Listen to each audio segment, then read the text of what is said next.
భారత్ మాతా key జై. వందే మాతరం. మనందరికీ తెలుసు ఆగస్టు 15, 1947న మన దేశానికి స్వాతంత్రం వచ్చిందని. కానీ ఆ రోజున మనకి కేవలం బ్రిటిష్ పాలన నుండి మాత్రమే విముక్తి లభించింది. కానీ 1950 వరకు కూడా మనం బ్రిటిష్ వారి చట్టాల మీదనే ఆధారపడి బ్రతికాం. అప్పటి వరకు బ్రిటిష్ రాజే మన దేశానికి అధికారిక అధిపతిగా ఉండేవాడు. అంటే రిమోట్ మన చేతిలోనే ఉన్న కంట్రోల్ మాత్రం లండన్లో ఉండేది. అప్పుడే మన నాయకులు ఒక బలమైన నిర్ణయం తీసుకున్నారు.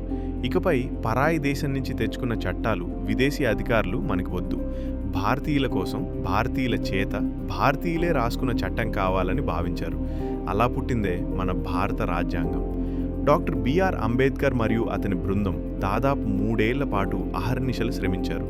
11 సెషన్లు, 2000కు పైగా సవరణలపై చర్చలు జరిగాక ప్రపంచంలోనే అతిపెద్ద రాతపూర్వక రాజ్యాంగం సిద్ధమైంది.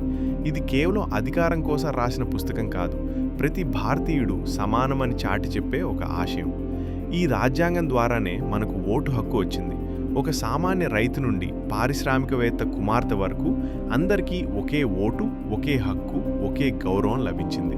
మన ఒక్క ఓటు కేవలం ఒక నాయకుడిని ఎంచుకోవడమే కాదు, మన జీవితాలను మరియు మన దేశ భవిష్యత్తును మార్చగలిగే శక్తిని ప్రతి పౌరుడు సొంతం చేసుకోవడం. గుర్తుంచుకోండి, రిపబ్లిక్ డే అంటే కేవలం పరేడ్లు, జెండా ఎగురవేయడాలు లేదా హాలిడేస్ మాత్రమే కాదు. ఇది మీ హక్కులు, పుట్టినరోజు, ప్రతి పౌరుడి మాటకి దక్కిన అధికారం. ఈ రోజున మన ప్రధానమంత్రి అయినా, రాష్ట్రపతి అయినా సామాన్య పౌరుడిలాగే రాజ్యాంగానికి కట్టుబడి ఉండాలి.